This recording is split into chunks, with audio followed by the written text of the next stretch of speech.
Welcome to Shaping eCommerce with IronPlane. This is where we talk about e-commerce development, solutions, digital marketing, and all things e-commerce. Be sure to check out the description below each video to find additional resource links and show notes. We upload new videos each day. Please like and subscribe to our channel.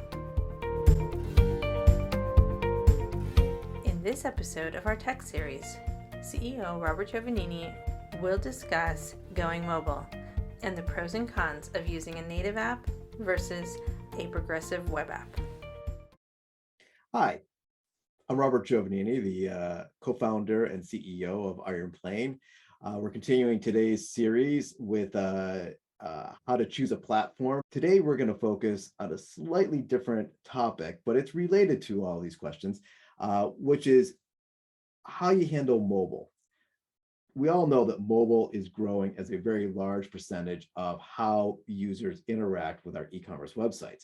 More and more people are actually finishing their entire transactions on a mobile device, but certainly a huge portion start on their mobile device, researching and finding the sites that they're interested in. So capturing that audience and making it easy for them to find what they're looking for and ideally check out is the holy grail, because it's hard to do. There's several things that come into play here. One, we have different mobile platforms that render content differently. On mobile browsers, even when you're pulling up a website in a browser, it's rendering your content differently. And if you're just taking your traditional website and contorting it to fit into the mobile screen, it's not a great user experience, and we know that. So one of the early ways to deal with this was responsive web design, right? Where essentially you get into the website on a browser and the site automatically scales everything to fit either a phone or a tablet. There's usually 2 or 3 set dimensions here, and everything kind of collapses down. Menus go up into the hamburger, 3 lines, and images start getting stacked and scaled to fit on the screen. So you're not having to scroll left and right. You're going up and down mostly. It's not bad. It's actually can be done very, very well. But the more complex your products are, the more complex your content is, the harder it is to make that kind of design work. So on the complete opposite extreme, we have native apps. Now, a native app is something you know well. You go on your phone and you go to the App Store, whether it's Google Play or the Apple App Store, you find what you're looking for and you download the app.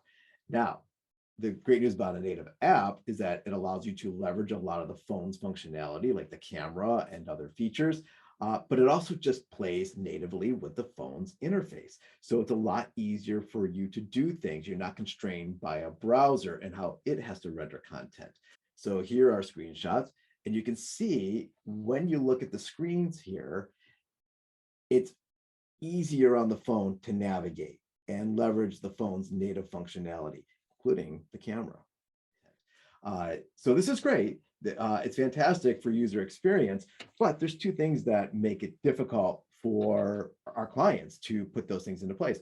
One, pure cost. Building an app is expensive. Doing it correctly is very expensive. On top of that, you have to keep updating it, because in order for your app to stay within these marketplaces where you can download them, you have to keep up to speed with every change that that Apple in particular requires. So if you want your app to stay current, you're going to have to be in a constant cycle of updating it to stay up with the current iOS requirements. That can get expensive. 2, how do you encourage somebody to download an app if they're not regularly coming to your website? I mean, I could see using apps for my delivery services, right? DoorDash is a great example. I will use that app because I go to it probably too often. But maybe Amazon. Amazon is kind of a place that we shop often, right? And so you might use the app, although it's interesting, I don't always go to it. But for a typical e-commerce site where somebody may not be coming regularly, downloading an app seems like a big ask.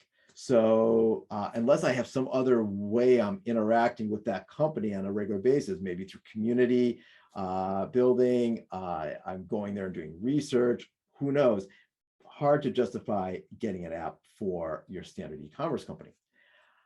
So this is where something like PWA comes in, progressive web apps.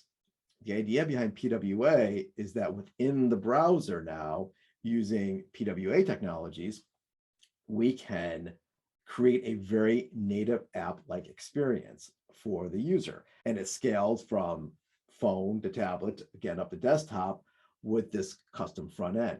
Now, I'm going to pull up a PWA. This is for Spread Bagelry. It is not necessarily true e-commerce, though you order online, so it certainly fits the mold of e-commerce. But you can see we built a PWA using Strapi, which is a front-end technology.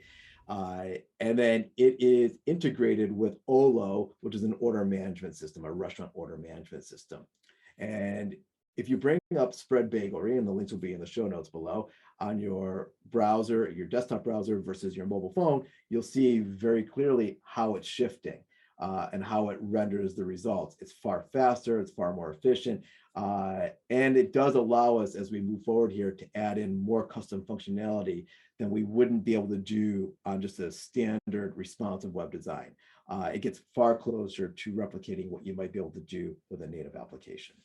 The downside to this is that it's expensive to get into and relatively expensive to maintain. There is no such thing as a true turnkey PWA solution. There are groups out there doing some great work. Shogun, we like a lot as a partner. Hiva is doing some great work with their PWA solutions.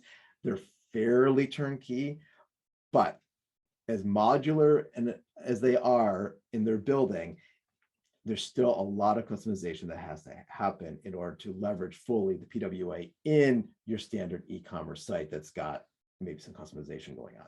So it's a business analysis. We're happy to walk people through and help them decide if it makes sense to go to PWA. I think it starts with looking at what your current users are doing and how many of them are truly mobile. And if you think that you have a business opportunity there, it could certainly be well worth it. I do think that over time, we're going to see the cost to implement PWA get lower and lower and easier. We see this already with all platforms moving quickly to offering headless solutions. Headless meaning you are able to leverage the platform itself for all of its core functions and features, but then you can put on your custom front end, and that can be a PWA solution in this case. We'll also put down a link to a guide we've created about PWA that'll just explain in more detail what is PWA and help you to think about whether it's worth it for your organization. Thank you again.